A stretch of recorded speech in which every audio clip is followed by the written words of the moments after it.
Estamos nessa tarde com mais episódio do nosso Deep Podcast e hoje o nosso convidado é o meu amigo Mike, tá aqui com a gente já há um tempo, caminhando junto com a gente. Deus trouxe o Mike para caminhar com a gente nesse tempo. Tem sido uma bênção, Mike, você para as nossas vidas aqui, para a base mais profundo. Cada dia que nós temos sido ministrado aqui pela sua vida, para nós tem sido muito legal.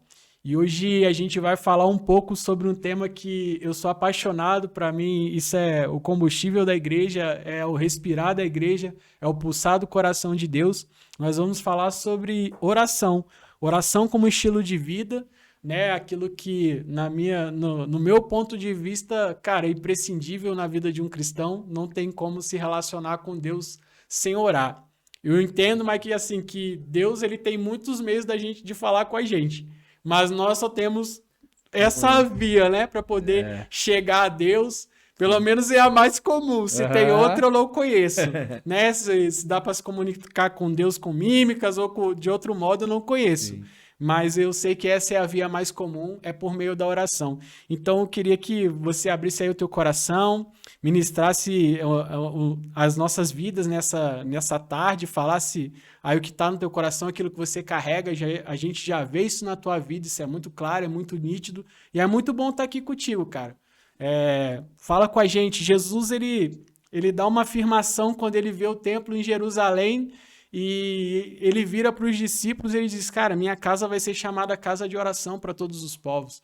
Então eu queria que a gente pudesse começar por aí, eu queria que você pudesse nos dizer, assim, o que Jesus estava querendo dizer naquele tempo, quando ele deu essa afirmação, quando ele viu o templo em Jerusalém. Nossa. E aí, tudo bom com vocês, gente? Não dei oi pra vocês, beleza? Esse texto está em Marcos 11, né? Na verdade, tem mais citações e tal, mas acho que o de Marcos 11 é um dos que mais ajuda a gente acho que a compreender ali.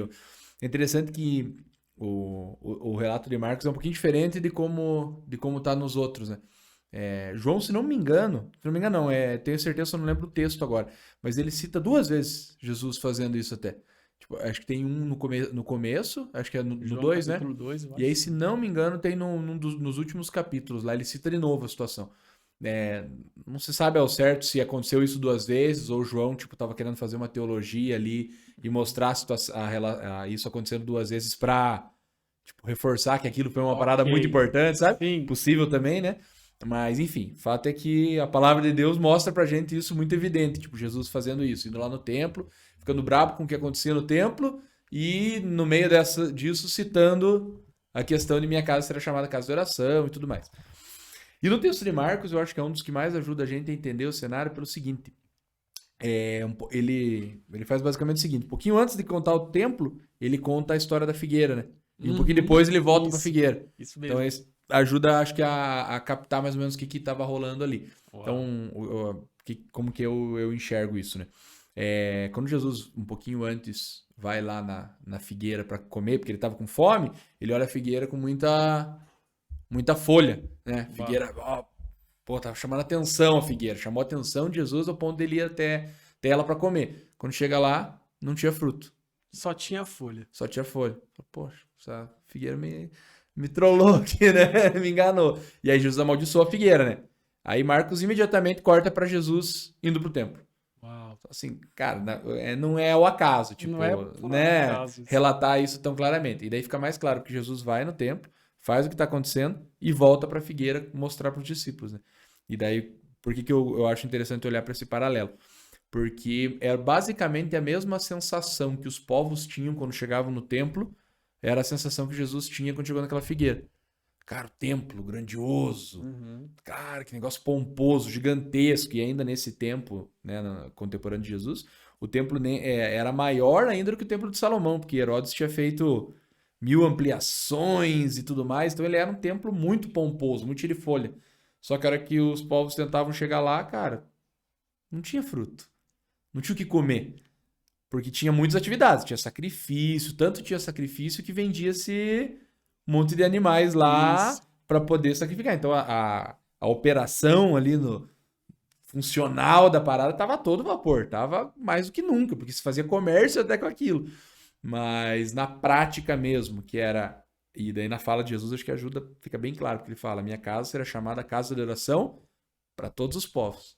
Ou seja, o etíope que mora longe vai vir numa jornada de 3 meses caminhando a pé para adorar a Deus no templo, ele ia chegar ali e ia voltar embora com a mesma fome que Jesus chegou na figueira e foi. Uau. Vai ter um monte de coisa rolando, mas a presença de Deus eu não vou encontrar aqui, né? E daí eu acho que não tem como não linkar isso com oração, porque Jesus linkou com oração, né? Minha sensação é que parece que fica como se fosse um pano de fundo pra gente entender como Deus enxerga a oração.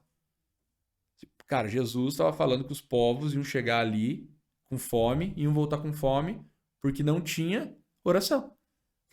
Se ele fala, né, minha casa será chamada casa de oração, quer dizer que não estava condizendo com essa afirmação, né? Então, como que eu interpreto isso? Cara, não havia conexão dos céus com a terra naquele lugar. Uau, sabe? Muito bom. Não era uma porta dos céus. Igual a gente vê lá o texto de Jacó em Gênesis 28, Isso. né? A porta do céu aberta, um lugar, uma escada que conectava o céu com a terra. O templo não era isso naquele momento. Uau. A casa de Deus, que é o lugar onde as pessoas conseguem... Hoje a gente sabe que é outra realidade, né? Sim. E acho até que é sobre isso que Jesus está querendo apontar. Daí isso no de Marcos ele não aponta isso muito claramente, mas o de João sim, né? Porque quando Jesus fala isso, ele rola ali o burburo e tudo, e Jesus fala, cara, se isso aqui cair, 3 dias eu reconstruo. E aí João fala, ele estava falando isso, mas não era do templo. Era do seu corpo, né? Isso. Falando de si próprio, que ia ressuscitar em 3 dias. E falando de corpo de Cristo, aponta para a realidade da igreja, né? Então, aquela realidade que... a minha sensação também quando leio o texto é que Jesus está dizendo, cara, acabou a bagunça. Tipo, passou, vocês tiveram desde o exílio, uma reconstrução do segundo templo, chegou até o dia que a gente está hoje e esse lugar não alimenta os povos com a presença de Deus. Uau. Esse lugar não tem oração. Nossa. Acabou, vai entrar uma outra jurisdição agora. Outro templo vai ser ressuscitado em 3 dias e isso vai ser expandido para a igreja. Nossa, muito bom. Né? Só que quando eu leio isso, o que me vem muito na cabeça? Cara, o mesmo perigo que o templo, Israel corria, nós como igreja também podemos correr. De ser uma figueira que tem muita folha e não tem fruto. Então se a oração não for, essa conexão dos céus com a terra não for algo muito presente na vida do cristão, a gente vai estar sendo a mesma figueira, sendo o mesmo Israel, o mesmo templo, sabe? Cara, eu nunca tinha parado para pensar e fazer esse contraste da figueira com o templo, nessa questão de ter só a aparência e não ter só os frutos. Eu já tinha feito essa aplicação com relação à figueira, de Jesus chegar na figueira e olhar e só ter aparência, não ter frutos, né? Que você acabou de citar agora, o que pode acontecer com a nossa vida se a gente não tomar cuidado. Se a gente não viver uma vida reta, íntegra, uma vida de oração, isso pode acontecer com a gente. Das pessoas virem e olhar e só encontrar aparência e não ver frutos, né? Sim. Quando a proposta do evangelho é que nós produzamos frutos dignos de arrependimento. Então a gente precisa dar fruto. Aquele que nasceu de novo precisa dar fruto. E, cara, eu nunca tinha parado para pensar e fazer essa conexão de dar frutos, né? Com essa questão da relação com a oração também. E essa relação que você está trazendo agora, né, da figueira com o templo. Sim. Cara, achei isso fantástico. É que é doido porque pro judeu esse negócio da repetição é muito forte, né? Tipo, assim, quando ele quer enfatizar uma coisa, ele fala... Repete 2 vezes, 3 vezes. Fala a mesma coisa, mas com outras palavras para que você ouça aquilo 2 vezes e entra. Então você vê, Gênesis 1 conta a história, daí Gênesis 2 parece que conta de novo com outro prisma, né? E aqui eu tenho muito essa sensação de... não é possível que um judeu que tinha esse lance da repetição escreveu ali figueira, templo, figueira. À toa, né? Tipo, sanduichinho, foi um acaso, né? aconteceu por acaso, não pode ser, sabe? E uma coisa que chama muita atenção é porque figueira sempre, tipologicamente, aponta para Israel também, né? Uau. Dentro da ideia de videira, oliveira, figueira é o que representa Israel. Então, e o templo representava muito o Israel, né? Tipo, era o centro era o centro da religião judaica, vamos dizer assim. O templo, né? Tipo, tudo girava em torno do templo. Então, quando Jesus amaldiçoa não, é porque ele amaldiçoa a figueira, né? Mas quando ele profere uma sentença, vamos dizer, sobre o templo, de que o templo ruiria, ele não tem como ele estar apontando para o templo e não está apontando para o papel de Israel também, né? Então, tipo, de certa forma, ele não estava punindo o templo. Repreendendo o templo. Ele estava repreendendo o povo, né? As pessoas porque o templo era um lugar vazio ali, né? Era uma construção de Cara, pedra. agora tá fazendo um boom na minha cabeça. Eu tô pensando agora na figueira, você falou da questão dela ser um sinal, né, até para outras nações, para outros povos, que Israel, que a figueira simboliza a própria nação de Israel. E eu tô pensando também nessa questão da própria nação não ter dado os frutos e ter sofrido também a consequência disso ao longo dos anos. E agora, né, depois de 1948, se não me engano, quando voltou a Israel volta a ser Estado, e Deus vem reconstruindo isso e cumprindo, né, consequentemente as suas promessas. Mas, cara, muito, muito legal esse contraste da figueira com o templo. Nunca tinha parado para pensar nisso. Eu achei muito legal. E, cara, a gente, assim, falando de oração, eu sei que não tem como a gente pensar em um exemplo de uma pessoa. Eu sei que a Bíblia vai dar vários, mas quando a gente fala de oração, eu fico pensando um homem de Deus na Bíblia que a gente pudesse pegar, que fosse um exemplo de oração, de devoção, de adoração, e a primeira pessoa que me vem na cabeça é Davi. E assim, eu queria que a gente pudesse falar um pouquinho dele, eu queria que pudesse também trazer essa aplicação para nós, a nossa vida, a nossa aplicação pessoal, já que Jesus, ele vira naquele tempo e diz que a casa dele, a minha casa, o templo, que era um templo físico, seria chamada casa de oração. Mas nós sabemos também que hoje nós, cada um de nós, filho de Deus, servo de Jesus, junto, né? Igreja, somos templo do Espírito. Sim. Então, eu acredito que esse texto ele também traz uma aplicação para nós. Nós devemos ser uma casa de oração. Eu acho que Jesus também já estava anunciando isso. Vai ter um tempo que essas paredes físicas não vão existir. E a oração vai acabar por causa disso? Não. Porque eu vou habitar dentro do homem e esse homem também vai precisar ser uma casa de oração. Eu também trago essa aplicação. Tá errado nesse sentido ou não? Minha visão, pelo menos, não. Eu acho que converge totalmente nisso, né? Até se pensar no texto de Efésios lá, que quando Paulo vai falar sobre a gente ser pedra ajustada e o edifício cresce para ser morada. Efésios 2:20. Morada de Deus no Espírito. Eu acho que é mais ou menos essa mesma realidade. Se olhar a figura que Paulo está trazendo ali, é a mesma figura de um templo, né? Porque ele está falando que a gente é pedra ajustada e tudo mais. Então, e aí pensando nessa ideia de que Jesus, como se ele tivesse, parece que trocando a jurisdição do que é o templo, sabe? Isso. Esse templo Exatamente. agora é outra jurisdição, é outra aliança, outro período e tal. E aí essa realidade vai apontar para o corpo dele, que é a igreja, né? E aí, como se a igreja substituísse o que era um lugar geográfico, agora é uma realidade de pessoas. Muito louco pensar isso, porque é mais ou menos como se fosse assim. Deus tem uma casa celestial, né? Tem uma casa no céu invisível, que Isaías 6 é relatado, João também vê lá onde tem a sala do trono, Ezequiel e tal. Então Deus tem uma casa, né? Um templo-palácio celestial, invisível, rodeado de anjos e tudo mais. Tem algo no céu. Mas na história toda, ele prefigurou um templo terreno, né? Isso. Então, nunca na história você vê não existindo uma casa terrena. Todo momento na história parece que tem uma casa terrena em algum momento da história. Que é mais ou menos como que a ideia de Jacó lá em Gênesis 28 é mais ou menos isso. Então, tipo assim, naquele tempo não tinha um templo físico, não tinha um tabernáculo no deserto, não tinha o Éden. Então, tipo assim, não tinha um lugar que você sabe, aqui Deus mora, na terra. Não tinha, né? Ele estava peregrinando. Mas no meio dessa peregrinação, tanto que ele fala, na hora que ele sonha, dorme, vai fazer um troço super espiritual, né? Vai dormir quando ele acorda. Né? Então é louco isso pensar, porque assim, cara, aquele lugar, geograficamente, era a casa de Deus na terra. Ele nem sabia, né? Então, tipo, ele dormiu, não era o que ele estava fazendo, era o lugar. Aquele lugar, tanto que a hora que ele dorme, ele sonha, né? Vê uma escada conectando uma porta, conectando terra e céu. Anjos, mensageiros subindo e descendo. Ele acorda e... Cara, aquilo... Como é que ele fala? Deus estava nesse lugar e eu não sabia. Esse é o ponto. Eu não sabia. Tipo assim, não foi algo que eu fiz para chamar a presença de Deus. Esse lugar era a casa de Deus. O lugar terrível, né? Ele vai falar. Nossa, é isso então, mesmo. Tipo assim, caraca, eu não sabia que aqui era. Mas por quê? Porque Abraão tinha feito aliança com Deus naquela região. Depois Isaac também. Então, assim, aquela região tava batizada, vamos dizer assim, sabe? Ela tava... Ela geograficamente não era um templo feito de pedra, não era uma tenda, mas era o lugar já. Tipo, aquela região já era um ponto de conexão dos céus com a terra, né? Daí, por isso que ele, caraca, esse lugar é terrível.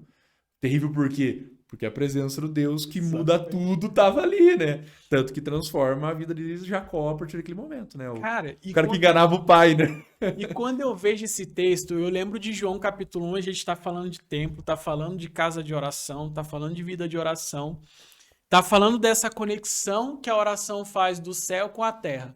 Quando Jesus vai se apresentar para Natanael, ele fala, porque eu te disse isso, você creu, mas em verdade eu te digo, que de agora em diante você vai ver os anjos descendo e subindo sobre o Filho do Homem. E eu me lembro dessa alusão de Jacó, cara. Para mim isso faz todo sentido. Eu acho que faz parte dessa transição que você tá falando. De que o templo físico vai deixar de existir. E Deus vai passar a habitar no homem, no ser humano. E esse ser humano também precisa entender que ele é a casa de oração. Junto com a igreja. Não também a gente não pode também cair no erro daquela ideia de que eu posso me isolar sozinho na minha casa e eu na minha casa sou igreja, casa de adoração, porque durante um tempo eu ouvi muita gente falando isso, né? Ah, eu sou igreja, eu sou casa de Deus. E aí a pessoa se isolou da comunhão com o corpo, né, apoiado nisso e acaba incorrendo em outro erro. Então, para a gente deixar isso claro, a gente não apoia isso, né? Descongregação, a gente não apoia isso. Nós somos um corpo, juntos sim, cada pedrinha, nós somos a casa de oração de Deus, né? E quando eu penso em trazer essa aplicação pessoal, como eu estava te falando para a gente usar um exemplo de um homem, cara, Davi era um cara assim apaixonado por Deus. Eu vejo Davi assim, um cara que, cara, ele não sabia viver sem Deus. Quando eu olho para Davi, eu vejo ele assim. Se eu não me engano, o Salmo 119 foi ele que escreveu, 7 vezes no dia eu te louvo. Eu não sei se foi Davi que escreveu essa parte. Eu acho que não foi ele.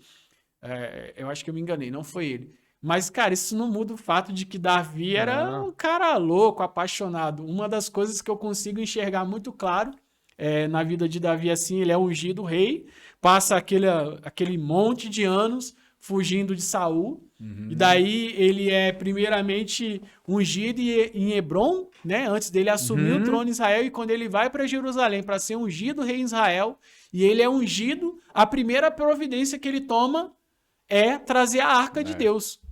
Ele não vai construir palácio, ele não vai conquistar mais território, ele não vai ampliar os negócios dele, não. Eu não vou governar sem a presença de Deus. E ele foi atrás da arca perdida. Então, assim, eu vejo em Davi, cara, um cara assim, Deus, eu não posso fazer nada sem você. Eu não consigo fazer nada sem o Senhor. Eu sou apaixonado pelo Senhor. Então, a primeira providência que eu vou tomar é trazer a arca. E aí acontece aquilo tudo que a gente já sabe, ele tenta a primeira vez, não dá certo, daí ele tenta a segunda, né, entendeu que tinha que fazer de forma diferente e dá certo, e ali inicia um novo tempo, acredito eu, tanto na fase da oração quanto da adoração. E daí eu queria que tu discorresse um pouco em cima disso, falasse um pouco pra gente da vida de Davi, como a gente pode trazer essa aplicação pessoal pra nossa vida, pegando Davi como exemplo, né, e aplicando isso na nossa vida. Bastante coisa. Esse rolê envolvendo Davi, arca, presença, reinado dele parece que ramifica em milhão de coisas, assim, né? Já vai abrindo as gavetas da cabeça. Mas acho que a primeira coisa que me chamou muita atenção que você falou agora, de que a primeira atitude dele é trazer a arca, né? Se a gente for olhar o Antigo Testamento, a arca ela era concebida com uma relação com o trono de Deus. Muito, muito forte. Sim. Ela tipo, o apelido, vamos dizer assim, dela é o estrado dos pés, né? O lugar onde Deus põe os pés para descansar. Põe o pé para descansar, exatamente. E onde é que é mais ou menos como se fosse atrelado isso ao trono. Tipo assim, aqui tá a arca. Como se fosse uma extensão do trono de Deus. Porque, tipo assim, vamos dizer, aqui é o estrado dos pés. Deus não põe o pé sozinho, porque ele é rei. Né? E tá trabalhando com figura, com uma imagem na cabeça. Então, se você coloca o estrado do pé para Deus pôr o trono aqui, ou pôr os pés aqui, é porque o trono dele tá do lado, ele tá sentado apoiando o pé. Uau! Tanto isso que Salomão, um pouco para frente de Davi, ele manda fazer acoplado no trono dele um estrado para tipificar essa imagem. Sério? Está em Crônicas, o trono de Salomão, ele mandou fazer um estrado assim para pôr. Salomão é legal, tem bastante coisa assim que aponta para uma realidade dentro da ideia de templo e tal. Né? Mas enfim, então dentro disso da arca, eu paro para pensar, cara, Davi acabou de ser instituído rei, né? Uhum. Rei do povo de Deus. E aí me chama muita atenção que ele fala, cara, não sou eu que vou reinar. Quem vai reinar é Deus. Vou trazer a arca, vou trazer o trono. Uau. Sabe? Não, quem que vai reinar no povo de Deus? É o próprio Deus. Porque a verdade é que assim, Davi é o segundo rei humano do povo de Deus. Saul é o primeiro rei humano. Mas desde que o povo de Deus é povo, lá em Êxodo para Moisés, Deus fala para Moisés, se cumprirem e tal, tudo mais, sereis reino de sacerdotes. Então já era para ser um reino. Desde sempre, né? Uhum. Não tinha um rei humano, porque o rei, na verdade, era Cristo. Então eu paro para pensar como Davi era um cara à frente do tempo dele. Ele fala, cara, eu não posso, quem tem que governar aqui não sou eu. Porque desde sempre era para ser Deus, sabe? Cara, era visionário, né? Cara? Não, demais. E aí eu paro para pensar o quanto isso tem... mas oração, falar de reino, de Deus, o que tem a ver, né? Porque parece que é dois temas até, mas se pensar, não tem como falar de oração sem falar de presença de Deus. Isso. A gente falou que a conexão dos céus com a terra, a presença dele para os povos se alimentarem. Dentro da ideia de Jacó, quando ele reconhece a casa de Deus, ele vê uma escada, tipo uma ligação, vamos dizer assim. Então toda hora essa ideia. E quando você fala de oração, você está falando de presença. E quando você está falando de presença, não tem como não falar do trono de Deus. Uau. É algo, parece que assim, intrínseco até, sabe?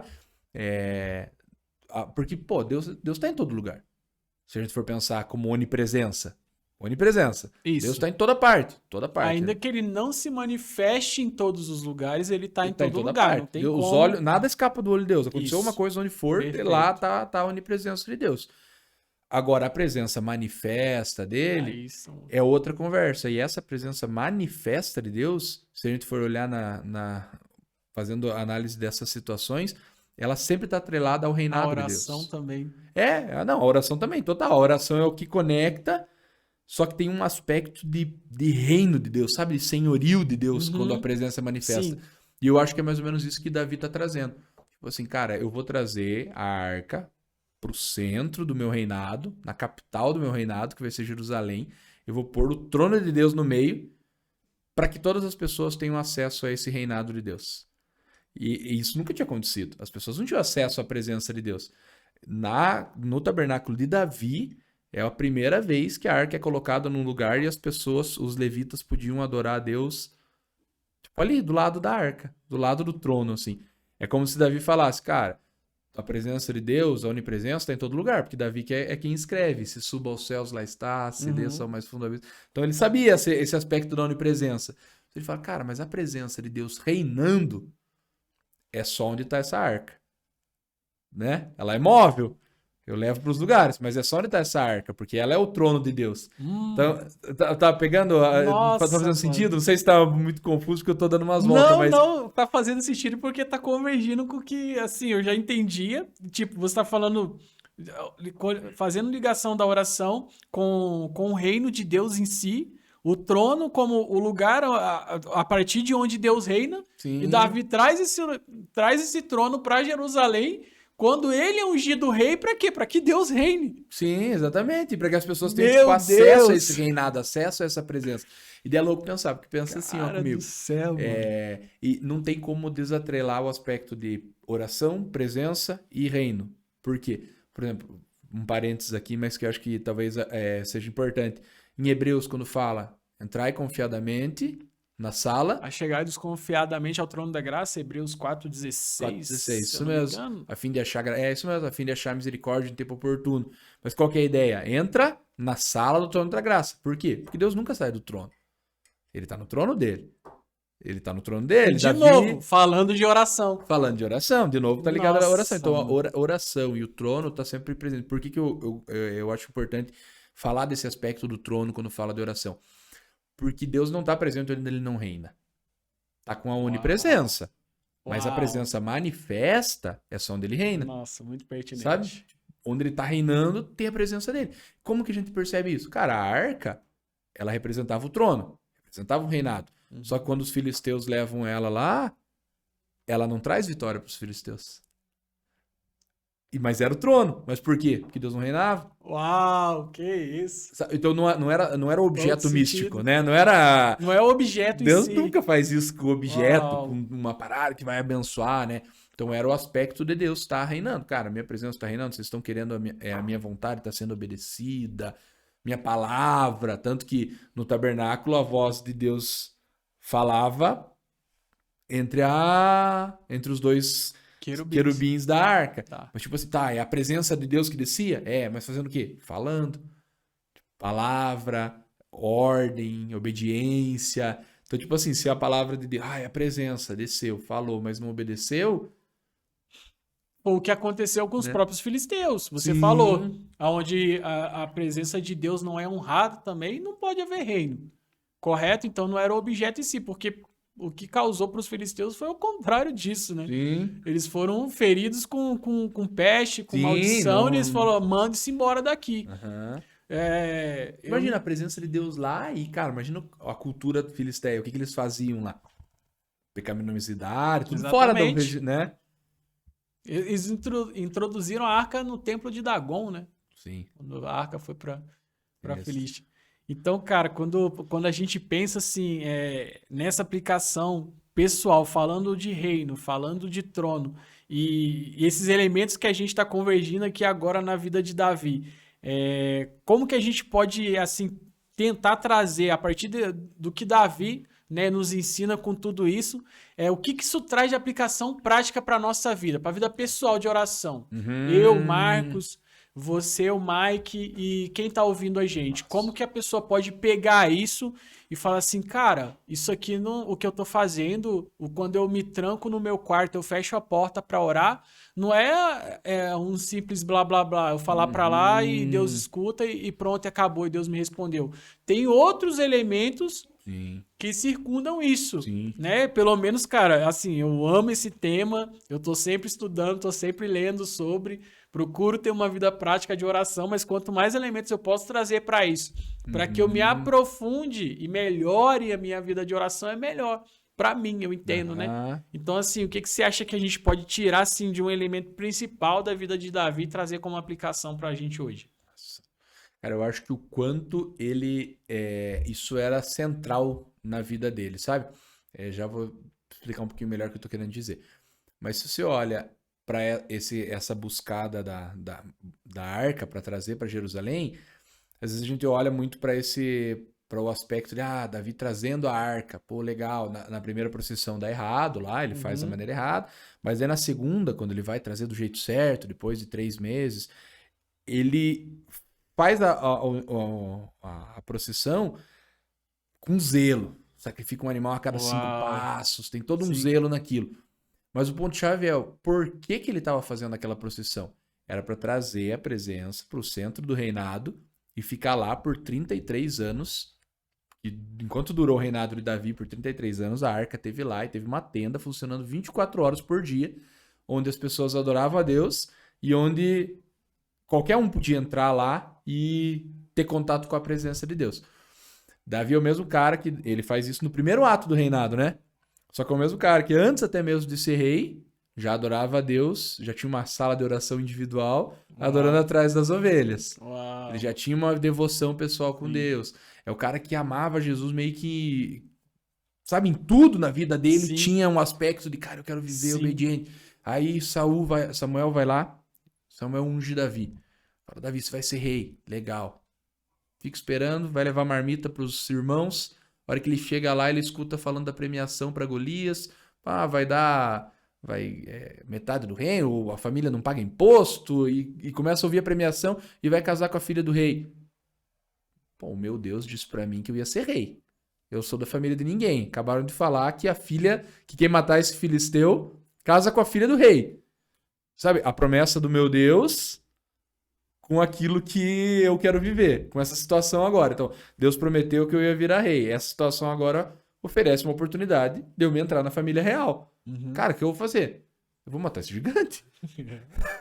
Né? Eu vou pra cima.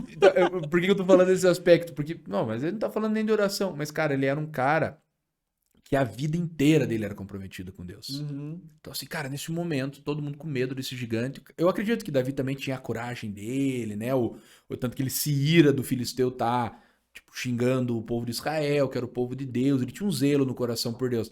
Mas eu acredito também que ele olhou naquela oportunidade e falou assim, cara, isso aqui é o que eu preciso... Sabe quando você sente, cara, o que eu preciso fazer nesse momento para fazer o que o meu Deus quer é isso. Uau. Sabe? Muito não, bom. Nesse momento encaixou, convergiu etapas da minha vida para que eu cumpra com obediência o que o meu Deus quer. Eu vou matar esse gigante. Sabe? Por que eu tô falando isso? Porque parece que a vida de Davi é cheia de episódios e todos eles meio que remetem para uma vida de devoção a Deus. Íntima, né? Íntima, de obediência, sabe? Cara, eu quero viver pro meu Senhor.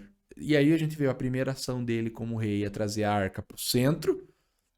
E no final do reinado dele, as últimas coisas que ele faz é deixar todo o tesouro pessoal dele, tudo que ele tinha, para construir um lugar para Deus morar. Nossa. Sabe? E até é louco pensar nisso, que esse templo que Jesus estava lá em Marcos 11, tudo que apontava para a presença de Deus em Israel, foi o templo que Davi inspirou para Salomão construir, né? Então, tipo assim, parece que a vida toda de Davi, o tempo todo apontando para um zelo pela presença, o zelo pela presença. E oração, minha opinião também, né? De novo. Mas eu acho que oração é muito mais do que só o ato de falar e ouvir. Sabe? Uhum. É muito mais esse aspecto de conexão céu-terra. Sabe? Muito bom. Por que eu digo isso? Porque, cara, quando Davi estava lá com o gigante, ele, na Bíblia, pelo menos, não fala. Ele orando para saber se deveria matar o gigante ou não. Sabe? Não. Tem outros momentos que fala de oração específica de Davi. Pô, vai ter momentos de oração específica. Mas naquele momento era uma vida conectada, sabe? Cara, era uma vida diante da presença, assim. Que é o que o sacerdote faz. O sacerdote vive a vida diante dos olhos de Deus. Então é como se assim, cara, nesse momento era uma oração. Mesmo ele não falando, Senhor Jesus, Era a oração da vida, da expressão de vida dele, ainda que não estivesse expressando com palavras, né? Cara, sabe o que me ocorreu agora? Você falando dessa introdução da arca, quando Davi traz a arca para Jerusalém da segunda vez, que ele faz tudo certinho, cada 6 passos um sacrifício, ele tira as vestes reais, né? E põe ali a estola sacerdotal e vem fazendo todo aquele percurso ali. Com certeza eles deixaram um rastro de sangue de onde a arca estava até Jerusalém. Isso aí traz outras aplicações para a gente que não convém falar agora. Mas quando Davi introduz, então, a arca na tenda, você falou uma coisa que, cara, que me ocorreu aqui agora, sentir que a arca estava disponível para todo mundo. Ou seja, a oração está disponível para todo mundo. Sim. Porque, infelizmente, a gente ainda vive tempos em que as pessoas olham assim e falam, não, só o pastor precisa orar tanto, o missionário precisa orar mais, o ministro de louvor tem que orar mais, e, na verdade, a arca estava ali disponível para todo mundo. Sim. Davi podia ter pego a arca e, não, vou botar a arca aqui no meu quarto, a presença de Deus é só minha. E, cara, não, a arca tava ali pra todo mundo. Cara, isso me ocorreu aqui agora, na hora que você falou dessa questão da tenda, e todo mundo podia ver, todo mundo. Ela tinha acesso pra todo mundo.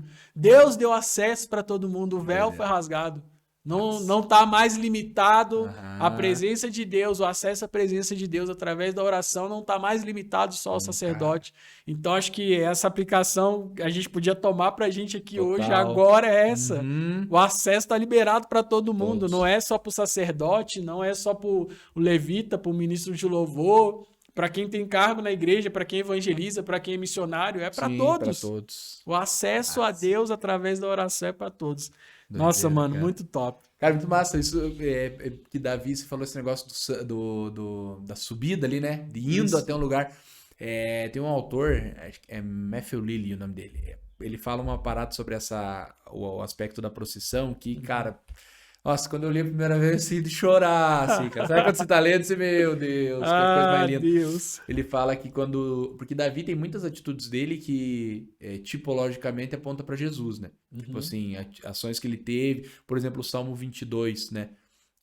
O Salmo 22 é o salmo que ele fala, Pai, Deus, porque me desamparaste. Fala que as roupas foram partidas. Tipo assim, ele tava falando dele... Mas na verdade tá falando de Jesus. É um apontamento profético. É um apontamento profético. Só que sempre falando, mas parecia que era uma coisa que ele estava vivendo, mas apontava para o que ele ia viver e tal. Enfim. E nesse aspecto ali da procissão subindo o monte, ele deixa um rastro de sangue subindo uma montanha. Só que o ponto é, o que ele estava indo fazer lá? Ele estava indo construir um lugar para que todo o povo de Deus tivesse acesso à presença de Deus. Uau. Ele estava subindo um monte, deixando um rastro de sangue, e no meio do caminho ele vai dançando, né? Sim. E aí quando ele chega para Mical fala o que para ele? Fala, você dançava como uma louca, não sei o que, blá, blá, blá, blá. E daí Davi fala para ela, o negócio é o seguinte, eu estava dançando na presença do meu Deus, que me escolheu antes de teu pai, beleza? E tem uma coisa, se eu estava desprezível fazendo isso, muito mais desprezível me farei. Só que, apesar de, cara, esse discurso de Davi, tipo, me arrebata o coração. Eu falo, cara, eu vou me fazer mais desprezível quanto for, porque é diante do meu Deus que eu tô. Massa. Só que o fato é que depois dessa atitude, a Bíblia não fala uma outra situação que Davi realmente se fez mais desprezível, vamos dizer assim. Porque quem concretiza uma ação mais desprezível do que Davi é o próprio Jesus. Sim. Se fazendo mais desprezível do que todos. A ponto de Isaías fala, cara... Viravam o rosto dele, de tão desfigurado que ficou subindo.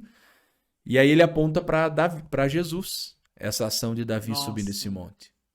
Que Jesus é aquele que sobe um monte, deixa um rastro de sangue subindo a Gólgota. Meu Deus. Se faz muito mais desprezível. E para quê? Para que todo o povo de Deus acesse a presença. Nossa. Tipo, é a mesma... Sabe, uma tipologia. É Deus reconstruindo a história. A história. E, cara, é louco pensar nisso, porque desde o começo da história da humanidade, eu não consigo falar de oração sem falar disso, assim. Desde o começo, desde o Gênesis, o anseio de Jesus, de Deus, é tabernacular, é habitar com os homens. Uau. Aí o homem peca. Então a casa terrena dele é tirada. Só que aí ele passa a história toda tentando não, fazendo, né? Deus não tenta. Fazendo casas na terra.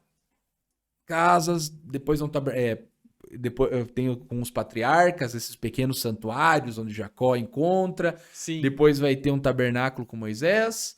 Depois vai virar uma tenda com Davi. Isso. Depois vai virar um templo. Depois segundo templo. Depois Jesus.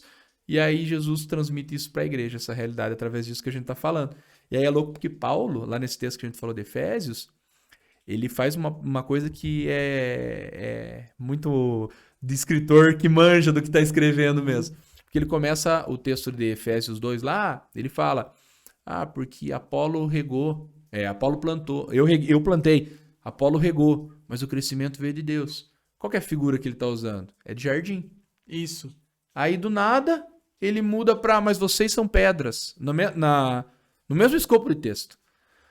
Começa a falar de construção civil, edifício, vocês estão crescendo para ser uma morada. Cara, Paulo era muito manjador, né? Ele não era... Na verdade, ele falou de Apolo planta, ele plantou, ele plantou, Apolo regou, quem deu o crescimento foi Deus. Aí 1 Coríntios 3, né? Em Efésios 2 ele fala dessa questão da construção, do edifício. Não, mas sim, mas faz todo sentido. Mas eu acho que é no 1 Coríntios que ele muda para edifício. Quem fala também sobre pedras e edifício é Pedro, né? Pedro também fala que nós somos pedras espirituais, juntos, formamos o altar e tal, e vai falar isso também, 1 Pedro capítulo 2. Mas faz todo sentido o que você tá falando. Cara, qual que é? Agora me deu um branco aqui, deixa eu até dar uma olhada aqui. Ah, não, é no 1 Coríntios 13. No 1 Coríntios 3 mesmo. Porque ele vai falar assim, ó, no versículo 6, ele fala, eu plantei, Apolo regou e tal, essa figura aí. Aí ele continua seguindo, isso no versículo 9, que ele termina de falar que nós somos lavoura de Deus. Isso, edifício de Deus. Edifício de Deus. É isso aí. Eu acabei misturando os dois textos. E daí um pouquinho pra frente ele fala, porque vejam os materiais da construção, se é palha. 3 versículos pra frente ele é assim, né? Isso, ele começa a fazer muda a figura pra edifício. É isso mesmo, isso mesmo. Mas por quê? Porque tá trazendo essa ideia de, cara, nós somos um jardim, mas também somos um edifício. Uau. Porque é a mesma realidade. O edifício era a casa de Deus, o jardim era a casa de Deus, o edifício é a casa de Deus. Desde sempre o objetivo de Deus era Deus morando com os homens. E daí, vocês me permitem dar uma viajada, mas se você olha para o Éden, era como se fosse uma constante oração. Era uma constante conexão do céu com a terra. Uau. É quase Faz tipo todo sentido. Sabe, um arquétipo da perfeita conexão dos céus com a terra. Só que isso é rompido por causa da queda. E a história inteira Deus fazendo escadas. Querendo vir, sabe? De novo, juntando o céu com a terra. Com os homens. Até que ele vai fazer isso dia lá em Apocalipse. Nossa, muito forte, muito forte. Cara, tá muito bom. A gente tá falando sobre Jesus, ele começa dando essa afirmação de que a casa dele seria chamada casa de oração. Daí a gente consegue tirar a vida de Davi como exemplo para ter essa aplicação pessoal para nós. A gente usou esse exemplo da tenda, da arca exposta para que todos tivessem acesso e pudessem chegar. Agora eu queria que a gente pensasse um pouquinho em como a gente pode encorajar a igreja a participar desse movimento de oração, dessa vida de oração, para que a igreja se torne realmente esse lugar onde Deus quer tabernacular entre os homens na terra. Né? Como a igreja pode se envolver com a oração a tal ponto de que a gente olhe, de que Deus olhe do céu e fale, a minha casa é a casa de oração. Porque, cara, eu olho assim nos dias atuais e parece que a gente não entendeu muito essa mensagem da casa de oração, porque a gente faz muita coisa na igreja. O que a gente menos faz, não sei se eu tô errado, me desculpa se eu tô sendo muito exigente, mas o que a gente menos faz é orar. Então, assim, o que você vê sobre isso? O que você pensa sobre isso? Como a gente pode encorajar a igreja a se engajar realmente em ser essa casa de oração, em ter uma vida constante de oração, né? Não nos faltam textos no Novo Testamento nos encorajando, Paulo dizendo para a gente orar sem cessar, ele enviando orações apostólicas para os Efésios, para os Filipenses, para os Colossenses, a gente ora aqui na base quase que diariamente as orações apostólicas. Então, assim, muitas, não falta, texto não falta.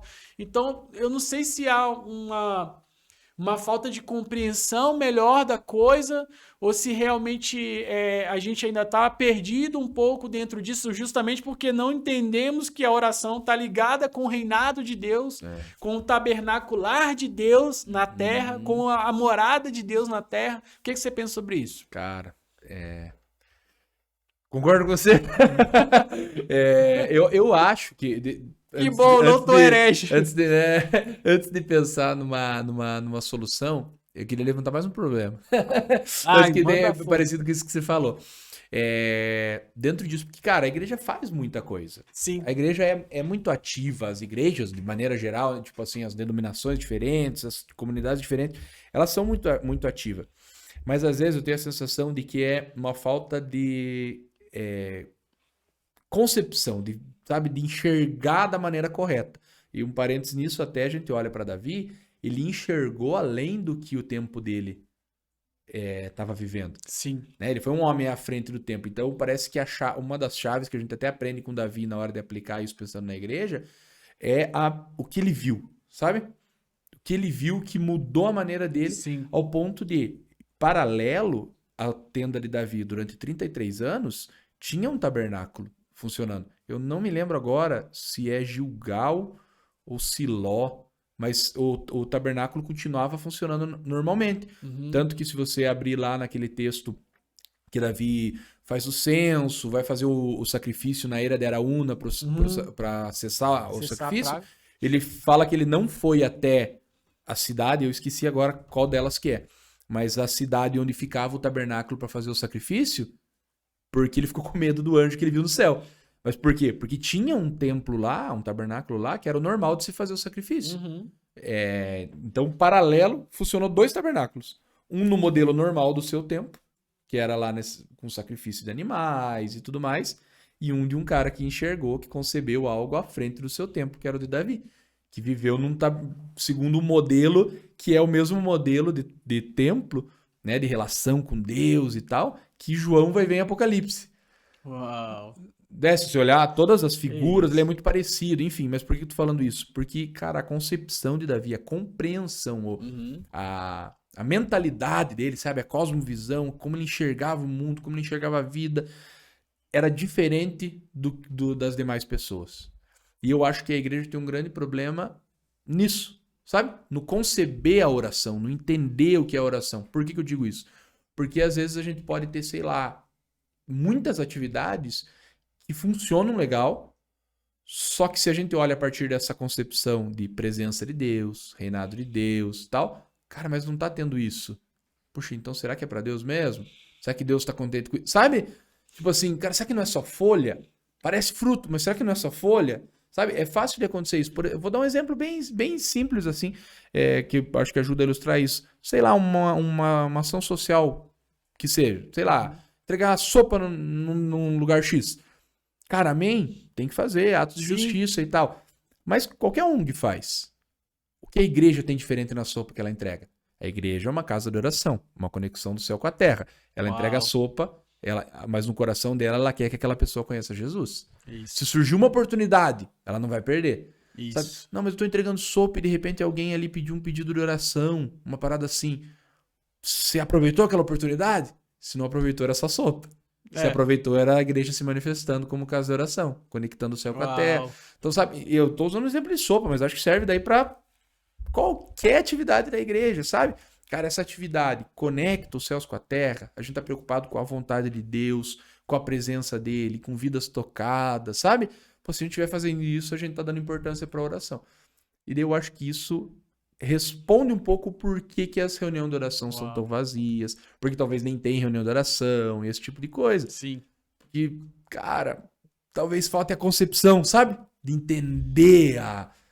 Sim, quando você está tocando no ponto do entendimento da oração, daí a gente está falando sobre a oração como entender o reinado de Deus na terra, e agora eu estou pensando, fazendo a junção dessas duas coisas, e me veio o famoso texto dos discípulos perguntando ao Senhor: Senhor, nos ensina a orar como convém. Qual foi a oração que Jesus ensinou? Pai nosso que estás no céu, santificado seja o teu nome. Venha a nós o teu reino, seja feita a tua vontade, aqui na terra como é no céu. Conexão, quando eu olho para esse texto, eu fico pensando, Jesus está falando para os discípulos, ore para que o que acontece no céu aconteça aqui na terra.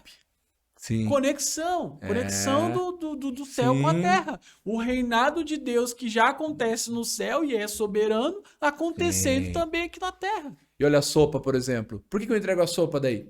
Não é porque para fazer uma coisa, é porque no céu não tem fome. Isso, então, assim, fazer terra, a conexão, sabe? trazer do céu para a terra. Tipo, porque às vezes, não, tem que entregar sopa porque não, o amor, e daí você não sabe nem por que você tá entregando. Sabe? E eu tô usando de novo o exemplo da sopa, mas não é a sopa. A sopa só porque é um exemplo. E não mas temos nada contra entregar sopa. Não, eu entrego, minha comunidade entrega. Não tem problema. Né? Amém, tem que entregar mesmo. Mas a questão é o que tá por trás, sabe? Sim. De qualquer coisa, cara. De qualquer coisa na igreja.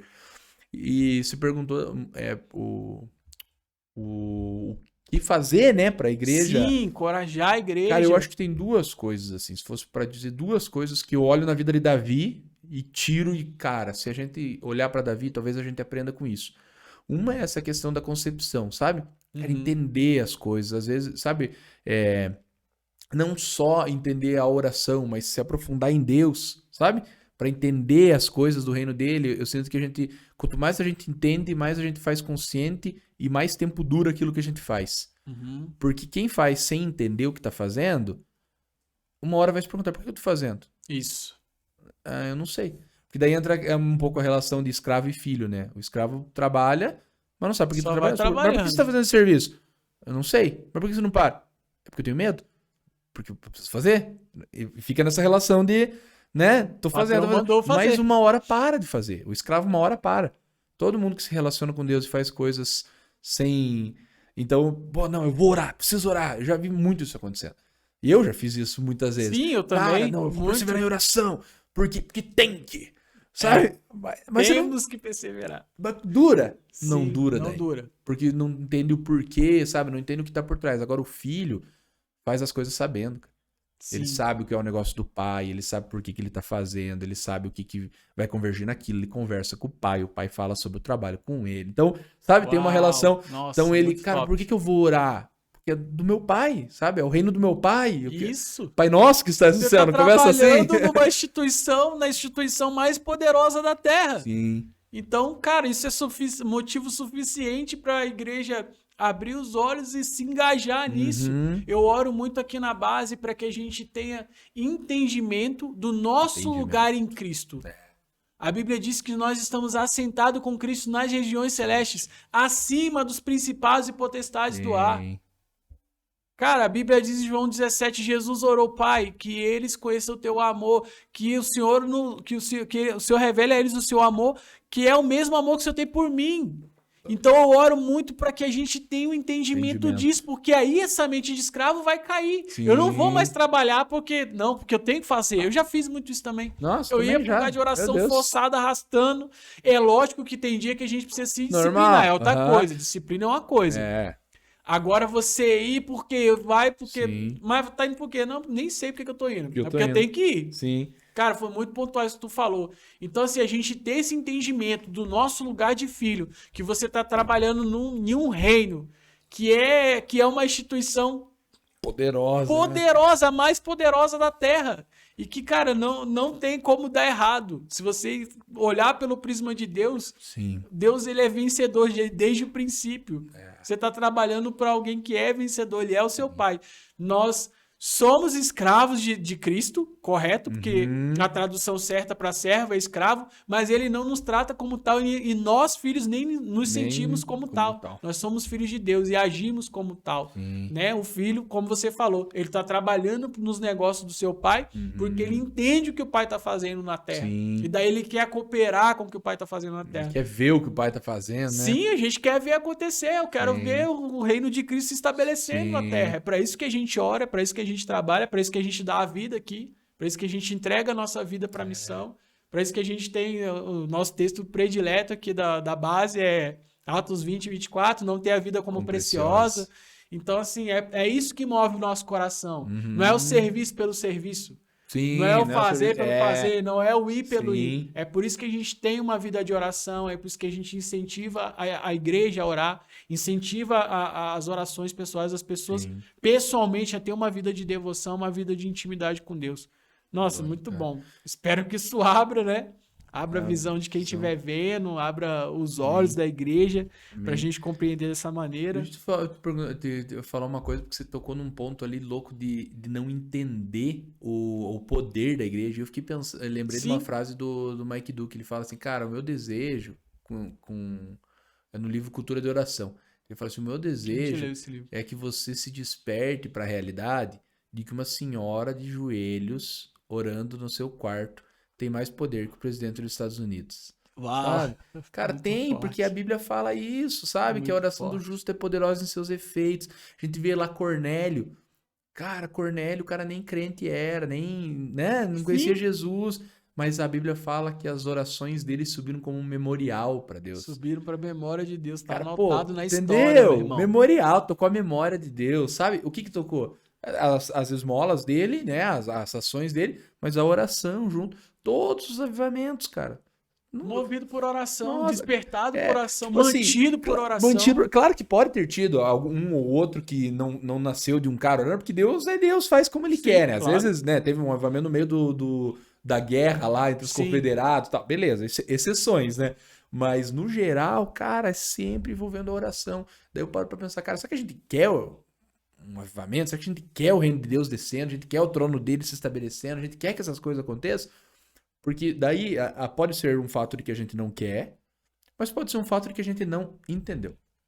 Eu prefiro entender essa que não entendeu, forma, né? Não entendeu. Sabe? Então, tipo, não consigo desapegar do entendimento, sabe? Tipo, cara, é entendimento que falta. É compreensão, é instrução, é falar sobre isso, é bater nessa tecla, é pessoas que vão gastar a vida se aprofundando para poder despertar outros para isso, sabe? Sim. Para a importância, para o quanto isso move as coisas.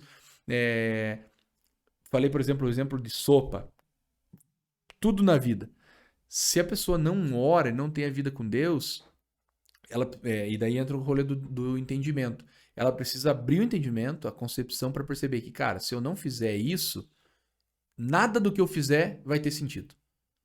Sabe? Tipo, não, mas eles precisam da mão de obra. Cara, Jesus não precisa da mão de obra. Ele levanta. Eu canso de dizer isso, né? cara. Sabe, Jesus não precisa da mão de obra. O Vitor Vieira é um cara que eu gosto bastante. Ele pastoreava uma igreja no Espírito Santo.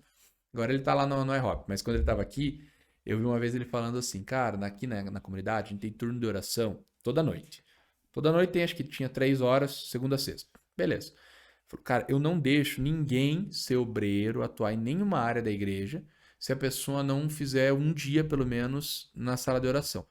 Daí tem gente que me chama de legalista, fala, pô, mas tá sendo muito duro e tal. Ele falou, deixa eu explicar qual que é a minha concepção nessa situação. Duro, orar um dia. É um dia, né? Ele fala assim, ó, não é nem que é questão o turno, porque você pode, não, mas eu oro em casa, amém, eu sei, mas o turno é uma expressão da nossa oração coletiva. Ele falou, e não é que eu não queira que você faça outras coisas, porque às vezes você tem um chamado pra, não vou usar sopa de novo, vou usar outra coisa. Você tem um chamado pra dar aula na salinha de criança, beleza. Isso. Não, mas eu tenho um chamado, pastor, pra isso, e tá corrido, por isso que eu não tô indo na oração. Ele falou, eu não posso te fazer dar aula na salinha se você não vem na reunião de oração, porque eu vou ser um carrasco. Porque você não tem tempo pra orar e eu vou te obrigar a preparar a aula. Sabe? Ele falou, cara, não, eu não posso, porque se você não estiver comendo pão... Sabe o pão de padaria, né? Isso. Se não tiver pão na padaria, fecha a padaria, cara. Pode vender Carolina, pode vender o que for, mas se não tiver pão, não funciona. E a concepção que ele tinha era essa, cara. Se a pessoa não estiver se alimentando, que é a oração, vai dar o quê nessa linha? Pois é. Sabe? Então, cara, não... Era um nivelamento, claro. Não tô dizendo nem que isso daí precisa ser regra para outros lugares, não é esse o ponto. Mas o que tá por trás desse pensamento é muito precioso. Algo, né? Ele entendeu algo, né? E assim, acho que a gente poder passar para o próximo tópico e fechar essa questão de oração, para incentivar a igreja também, pensar no aspecto disso. O Apocalipse capítulo 8 vai falar sobre o momento em que houve silêncio no céu por quase 30 minutos. E por que esse silêncio no céu? Outro dia eu estava lendo esse texto e eu estava na igreja, eu fui levado a pensar sobre isso. Quando houve esse silêncio, após esse momento, era quando seriam oferecidas as orações dos santos, que encheram as taças e elas seriam oferecidas. Então, eu fico pensando na importância disso, se a gente olha para Isaías capítulo 6, quando Isaías vê os céus abertos e os anjos estão lá. Santo, santo, santo é o Senhor dos exércitos. Toda a terra está cheia da sua glória.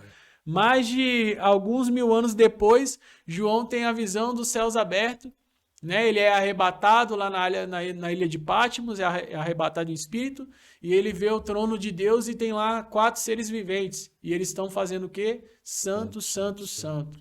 Cara, eu não consigo imaginar que isso parou, sabe? Mas quando as orações vão ser oferecidas, a Bíblia diz que silêncio no céu.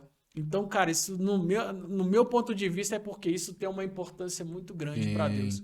Então, se isso não for motivo suficiente para nos encorajar a orar, depois de tudo que a gente falou, depois de tudo que Jesus nos ensinou, depois de tudo que a gente falou aqui, que a Bíblia ensina, eu não sei mais o que pode nos incentivar a orar, cara. Eu não sei, assim. Eu oro mesmo para que a igreja tenha esse coração, desperte nesse sentido e a gente possa, né, caminhar mais dentro disso. Vamos pro último ponto, né, sobre oração ainda. Eu penso também assim que a igreja ela tem um papel fundamental entendendo esse ponto, de que ela é chamada para ser uma casa de oração, aonde ela clama pelo estabelecimento do governo de Deus na terra. Eu queria te perguntar, Mike, sobre o aspecto disso, como isso funciona no fim dos tempos. Como a igreja pode cooperar com o que Jesus está fazendo no fim dos tempos. A gente sabe que o relógio está correndo, tem um dia, uma data e uma hora marcada para o retorno de Jesus, para o estabelecimento do governo dele na Terra. Sim. Esse dia está marcado. Ninguém sabe a data e a hora, não adianta a gente tentar descobrir isso, né? Mas Jesus disse que isso ia acontecer e esse dia está marcado e o relógio está correndo. Sim. Correto? Até a gente chegar nesse dia. Então a gente crê que amanhã a gente vai estar um dia mais próximo desse dia chegar. Então, pensando nisso, como que a igreja pode cooperar com o que Jesus está fazendo no fim dos tempos? Com a programação de Deus. Uma vez que é propósito de Deus que todas as coisas venham convergir em Cristo, segundo está em Efésios 1, né? Deus está trabalhando para que isso aconteça e eu creio que isso culmina com a volta, com a segunda vinda de Jesus. Sim. Então, assim, pensando nisso, como você acha que a igreja pode cooperar com isso? Acho que o primeiro ponto é entender. Vamos imaginar que a igreja entendeu. Então, como que a gente pode agora trabalhar a partir desse entendimento para o fim dos tempos? Isso. Cara, duas perspectivas diferentes ali que eu acho que vão convergir, assim. Uma é tentando analisar teologicamente, olhando e tal, assim, o que a Bíblia fala sobre isso.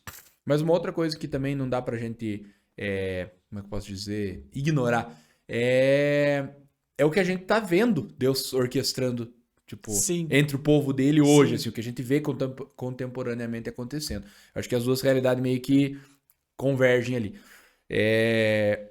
Tem o texto a parábola do juiz iníquo, da viúva e o juiz iníquo, lá em Lucas 18. Eu acho esse texto muito importante para pensar na questão escatológica, porque o texto é um texto que encoraja a gente a perturbar. A perturbar não, mas a bater a porta de Deus, sabe? Bater na porta, né? Fala perturbar, é engraçado, mas é a insistir, sabe? Eu parei um pouquinho de tentar encaixar numa lógica, da maneira que a gente pensa, lógica, assim, algumas coisas na Bíblia. E esse texto é um deles. Por quê? Porque, às vezes, a gente... Dá pra adiantar o dia de Jesus? Igual você falou, tem um dia marcado, né? Daí, às vezes, a gente pensa, cara, mas dá pra antecipar a volta de Jesus? Cara, se tá marcado, não dá, né? Ponto, beleza, resolvido. Mas a Bíblia fala pra insistir pra que ele volte. Sim. Então, eu não preciso fazer a conta lógica, né? Muitas vezes, eu já fiz essa conta, por isso que eu vou falar isso, e já vi muita gente fazendo. Não, ou dá para antecipar o dia, ou a gente ora pedindo para ele voltar, sabe? Que não, como se não desse para encaixar as duas coisas, assim, tipo, não, se já tem um dia marcado, então não precisa orar pedindo para voltar antes. Só que a Bíblia fala para fazer isso. Então a gente não precisa encaixar na lógica, a gente precisa aceitar. Sim, a gente precisa só aceitar e fazer, sabe? E a Bíblia é muito clara nisso. Por exemplo, tem o texto de Pedro lá, que vai falar apressando a volta do Senhor, né? Dia do Senhor, eu lembro, 2 Pedro 3. É isso mesmo, 2 Pedro 3. Só que o texto lá, esse apressando, não é necessariamente apressando. Ele é de ansiando, sabe? Tipo, desejando ardentemente que volta. Apocalipse 22:17, o Espírito e a noiva vem. Ou seja... a essência da igreja, o Espírito, a essência da igreja e a noiva em si, que é representante da igreja na terra, do corpo de Cristo, está clamando. Sim, eu gosto de pensar nesse texto, cara, porque ele não é um convite ou um encorajamento, ele é uma sentença, vai acontecer. Uau. O Espírito e a noiva dizem vem. João tá relatando, ele tá relatando um monte de coisa que vai acontecer. Aí nessa hora não é uma sugestão, vai acontecer. Sim. Aí eu paro pra pensar, nossa questão é, quero me envolver com isso ou não? Uau. Sabe? Eu quero fazer parte do que Deus está orquestrando, e daí falei teologicamente, mas tem também o que os nossos olhos veem. E é muito nítido que Deus está fazendo alguma coisa, né? Nesse sentido, sabe? Uma ênfase muito grande em oração, uma ênfase muito grande em adoração, uma ênfase muito grande em casas de oração que ficam 24 horas orando. Então, tipo, a gente vê a igreja chinesa, nada a ver com a igreja americana, orando 24 e na outra orando 24. Quem conversou entre eles? Ninguém. É Deus fazendo. Deus orquestrou. E eu tô usando um exemplo, mas isso daí é em todo que é lugar, né? Sim. E o que essas coisas apontam pra gente, assim, minha sensação, né? Daí eu acho que isso é, como a gente tá falando de coisas que os nossos olhos veem, não necessariamente uma perspectiva teológica, é a minha visão isso, né? Não é o que a Bíblia diz. Mas a minha visão, olhando para isso que Deus está orquestrando e tentando olhar para o que a Bíblia já fala sobre ansiar pela volta e tudo mais, Eu tenho a sensação de que é como se Deus estivesse fazendo algo parecido com o que fez com Davi, sabe? Davi viu uma realidade e quis viver ela. Uau. Mesmo que não fosse do tempo dele, sabe? Nossa. E eu paro pra pensar muito com... A Bíblia aponta muito claro pra gente, sede minhas testemunhas. Sim. Testemunha é uma prova viva. A gente é testemunha do quê? De um reino por vir. Uma igreja que ora 24 horas, que tem salas de oração, que sabe que a oração dela é o ponto mais alto da vida dela. Pessoas que largam tudo pra ficar 8 horas por dia, larga a carreira pra orar. Cara, a vida dela é um testemunho. Porque é como se gritasse assim, cara, eu acredito tanto nesse reino que tá por vir, que eu vivo hoje. Tudo isso. Sabe? Já tô nele. Já tô nele. Vivendo. É louco. Já é minha realidade. Já é minha realidade. Terra, eu tô vivendo. Sabe? Nossa, tipo assim, mas você acredita nisso mesmo? Acredito. Ao ponto de esperar? Não, ao ponto de querer viver já. Agora. Sabe? Tipo, já tô vivendo os valores desse reino. Envolve vida e envolve oração. Envolve, sabe? Muito bom. Muito bom. Quero uma sala de Davi, quero uma tenda de Davi já, sabe? Quero estar ao redor do trono, quero gastar a vida nisso. Pô, uma pessoa que é como Davi dizendo, cara, uma coisa peço. A gente é inspirado pelo uma coisa peço de Davi toda a vida, não é? Se eu ouvir lá, cara, uma coisa peço e essa eu buscarei, quero habitar na casa todos os dias. Cara, esse texto inspira todo mundo quando a gente lê ele. Sim. Então, se a nossa vida for uma vida de devoção como era de Davi, sim, cara, vai ser um testemunho, vai ser... Uau, muito bom. Não tem como não ser, né? Muito bom. Cara, eu li o livro do Mike Bickle, o Crescendo em Oração. Eu li ele no início do ano, então, assim, é um livro bem grosso, né? Tem muitos capítulos, mas eu me lembro que ele dedicou um capítulo só sobre falar sobre esse movimento de oração global que aparentemente não tem conexão nenhuma um com o outro. Como você falou, a igreja da Coreia acorda às 5 horas da manhã para orar e os caras estão no movimento de oração desde os anos 70, desde a década de 60, 70, se eu não me engano, eles vêm aí no movimento de oração crescente e estão lá até o dia de hoje. Eles compraram um monte para poder orar. 5 horas da manhã. E aí você vai para outras partes do mundo, estão lá, tem outros lugares que oram 2, 3 vezes por dia, mas oram, né? Tem reuniões sistemáticas diárias de oração. Outros também estão orando 24/7. Aí temos o iHope lá orando 24/7, já desde 99, se eu não me engano, né? Então, assim, eu vejo Deus fazendo esse movimento que está tocando toda a terra. Sim. Então, eu acredito que sim, a igreja precisa despertar para isso, precisa ter esse entendimento e participar disso que Deus está fazendo. É um movimento que Deus está fazendo. Sim. Esses movimentos de oração eles estão crescendo. Eles vêm fazendo, né, estimativas aí de quantas casas de oração vem surgindo ao longo das décadas, desde aí das 2 últimas décadas. Isso vem crescendo, cara. Tem casas de oração em lugares que você nem imagina. Eu não sabia ter uma casa de oração em Israel.